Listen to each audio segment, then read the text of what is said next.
Hi everyone, and welcome back to my channel. In today's video I have a really delicious vegan slash vegetarian recipe to share with you all, and this one is for curry seim with potato and paneer.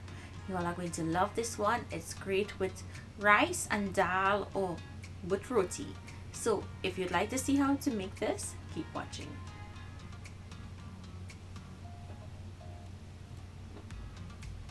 To make this recipe, we're starting by frying our paneer. Now, paneer is a cheese. It's an Indian cheese, and when you fry it, it does not get soft and it actually maintains its shape. So I like to fry it until it's light brown in color, and you want to do this over a medium heat. And as it starts to get brown on one side, you want to flip it and allow the other sides to brown. You're going to cook this until it's golden brown or to your liking. So this is the way that I like it. I don't let it get overly brown. So now I'm just going to take it out of the oil and drain it on some paper towels and set it aside until we're ready for it. Next, in a heavy bottom pan, add in 2 tablespoons of vegetable oil or whatever oil you like to the oil, and you want to have this on a medium-low heat. We're going to go in with some fenugreek, also known as methi seeds. You want to allow those to toast until they get dark brown in color. Once they're brown, go in with your chopped onions, chopped pimento peppers, and you can also add in a hot pepper, chopped if you like a Scotch bonnet or a habanero, and chopped scallions, also known as Seim in Trinidad. We're going to saute this until it's light brown in color. Don't let your onions burn. Once the onions start to turn light brown, go in with your minced garlic. And now you're going to cook until your garlic is light brown in color. I never like adding the garlic together with the onion because the garlic tends to burn and that makes your food taste really bitter, so you don't want that. Once it's nice and toasty, we're going to go in with our curry powder. I'm using 1.5 tablespoons of curry powder here. If you're doubling on the ingredients, please double the amount of curry used. We're going to mix this in and allow it to cook until it feels grainy. It should take about 1 minute. And you want to make sure your heat is on a low at this point because you want your curry to take its time and cook.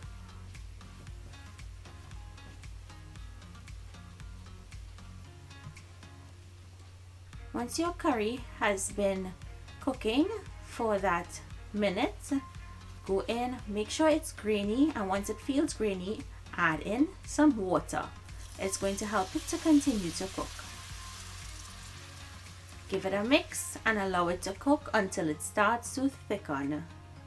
You want it to start to thicken and allow the oils to start separating from the curry.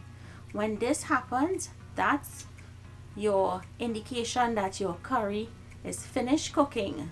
Now at this point, I'm going in with some green seasoning, and it's going to continue to cook until it separates from the oils. And this is how it should look. Now you want to add in your chopped potatoes, your fried paneer, and if you guys wanted to switch out the paneer for fried tofu, of course you can. Next goes in the seim, or you can use bodi or string beans to replace the seim if you cannot find it. And I'm going to season with salt. All you have to do now is give this a good mix and let that curry coat all the pieces of seim and potato and paneer. Mix it in really well. And all we have to do now is allow this to start to fry up in here or bunge down. It's just going to add more flavor when you do this step.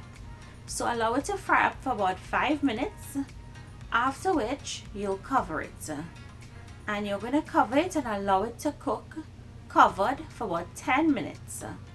We're not adding any water to this. So after 10 minutes, open your pot, let the steam drip back into the pot.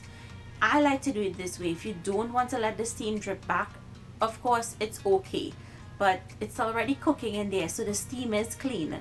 Give this a good mix, and we're going to allow it to continue to cook. We're going to cook it like this, nice, low and slow, covered, until the potatoes and the same is cooked. So I did this every 10 minutes. Keep checking it. I love to let the steam fall back in there. It does help so that it doesn't start burning at the bottom. So this is almost where I need it to be. So I'm going to cover it one more time and allow it to continue to cook again. And after this last time I took off the cover, it was finished. It took 40 minutes in total for it to cook. See, the potatoes are nice and tender. If you like it saucy, add some water during the cooking process. All I have to do now is go ahead and taste and adjust my salt, and then this is ready to be served. So I hope you guys enjoyed this quick and easy recipe for this same potato and paneer. If you make it, comment down below and let me know what you think. Remember, I gave you guys substitutions if you cannot find some of the ingredients. So thank you all so much for joining me today. Do remember to stay safe. I hope you like, share this video, and subscribe to my channel if you like what you see. Thank you all so much for joining me. I'll see you in my next video. Bye everyone.